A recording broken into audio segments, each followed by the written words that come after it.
What's that? What'd you say? Yeah, that's a good question.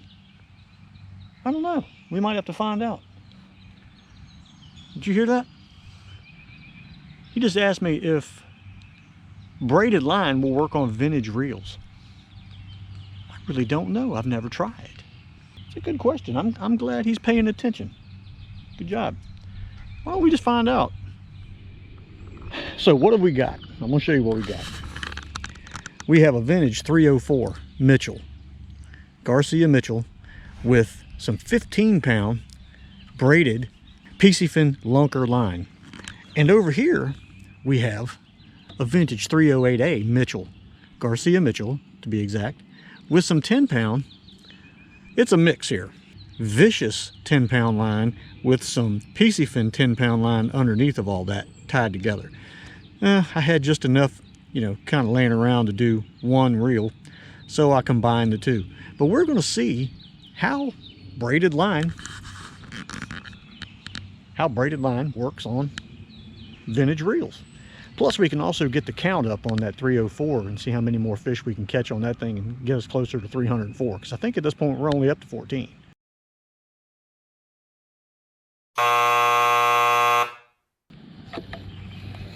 And we also have this on a beautiful vintage Garcia 3-star. I'm not sure how many stars they started out with, but it's a Garcia 3-star light action fast taper. Now, I'm not really sure what that whole fast taper thing is or about, but this will be the first cast. Let's see how far this thing goes with braided line on it. Well, that went pretty far, I gotta say. I mean, I don't have to say, but I did. That went pretty far.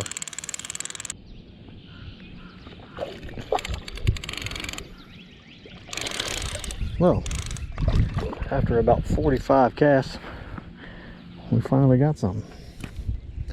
Little bass. Stop it. Stop all that spinning. Stop all that shaking. I'm not sure what's going on. It is a nice day out here, but the fish are really slow. Just not hitting. Man, he got that in there good.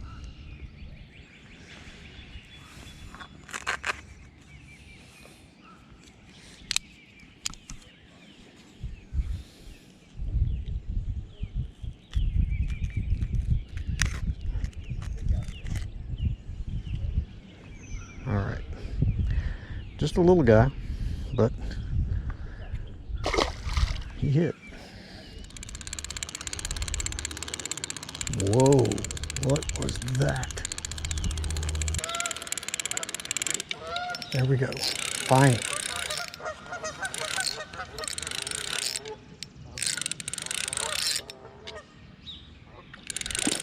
That's a big bass. That is a big bass. Please tell me this is on. It is. That's what we saw hitting over here a minute ago.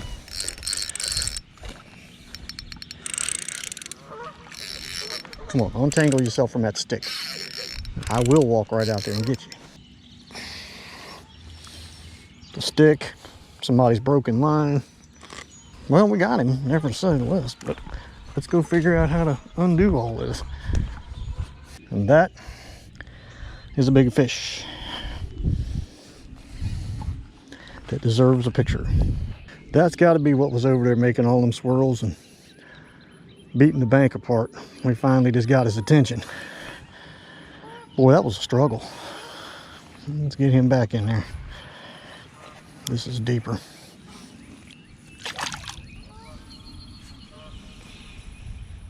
There he goes.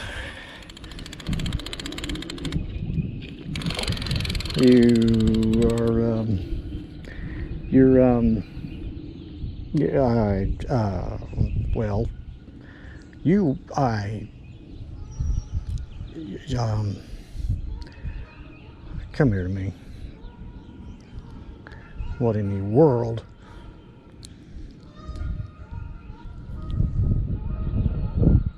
Really? Okay. Get back in there. Quit playing.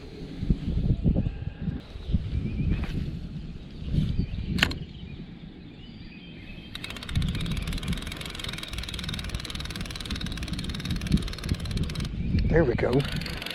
There we go. Another bass. These bass are really active today. No, I'm sorry, it's crappie. That is a crappie. Crappie. Spin around here.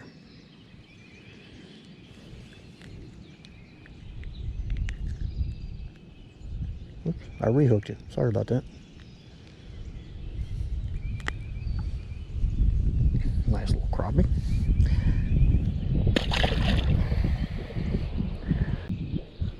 Yeah, barely putting this out there. It's that whole aerator thing, I guess.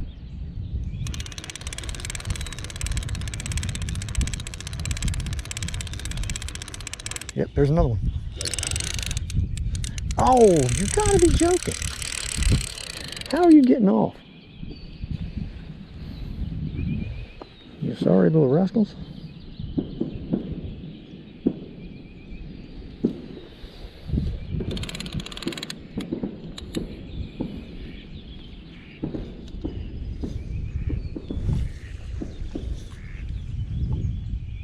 Duck.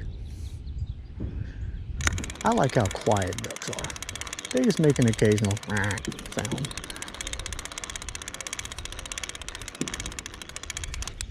Wow, what a hit. Man, that's got to be crappie just pounding that thing. But why aren't they getting hooked? Make sure I don't have any cuts in my line. I mean, they are just slamming that bait. I'm hoping that the camera's picking up the end of the rod tip when it just smashes, but probably not.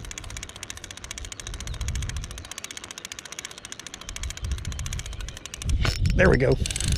Not this time, big fella. That is that's big too. Really big. Holy mackerel big. Come on in here. Huge crappie. Wow. What a big crappie. Oh my gosh, what a big crappie. Look at that. Wow. Just fell out of his mouth too. I'll have to check that hook. Let's get a picture. That's impressive. Little Mitchell 308A.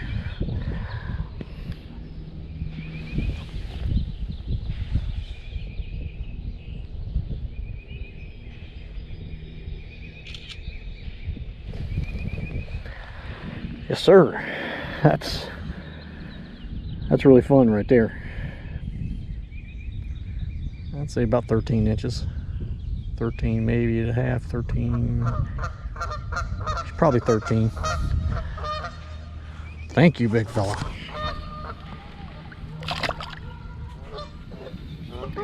I'm throwing just about even with the aerator.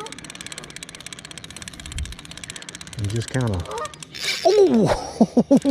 My gosh! He hit like a torpedo. He's not even a big fish, but oh my Lord, what a hit. Man, he crushed that thing. And he ain't nothing. Man.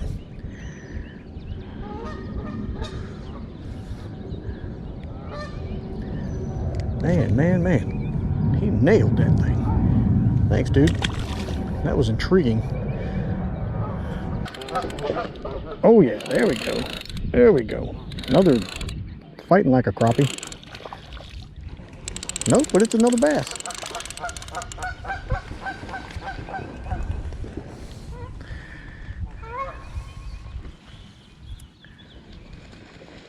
I had a slingshot and a walnut or two. I don't want to kill them, but I just like to knock them unconscious and let them float around out there for a little while. Then they come to with that whole, what just happened? So, your question is answered. Braided line on vintage reels and one vintage rod. It works. Does real well. The 308A has an aluminum spool, so it's a little bit newer than some of my 308s or 300s that I've had through the years that usually have the black plastic spool, which is what's on the 304. Didn't seem to matter. The spools accepted the line fairly well. I think maybe part of the problem may be the way that line pulls on the bail, maybe the metal that the bail's made of. I had a Mr. Trout that I put some braided line on, and it didn't work out well. They cut a groove in the bail, little groove spot on the bail. You know, but it did say, or did not say, that it was actually braided line capable. So, you know, that's on me. But anyway, they did well out here. I didn't catch anything with the 304. Nothing was after the worm today for whatever reason. No big deal. But that threadfin shad, Crappie Max by Bass Pro Shops, got us a couple of nice fish, nice crappie and a nice big bass, a couple of okay bass and another crappie, and then a what were you thinking? But hey, you know, that's fishing. You're going to catch all kinds of things when you use those type of baits. But anyway, there's the answer to that question. Braided line will work on certain, at least Mitchell's anyway, Garcia Mitchell's 304 and 308A. Braided line works really good on there. I spent a lot of time untangling, but the grass was bad. Made a mess of everything. Anyway, hey, hope you enjoyed that. Me and the monkey are going to head on back to the house and get us some lunch, even though it's 2 o'clock. Yeah. Got to stop doing that. Anyway, thank you guys for watching. Hope you enjoyed that braided line on vintage equipment. It works.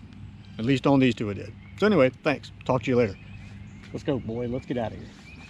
I want a hot dog.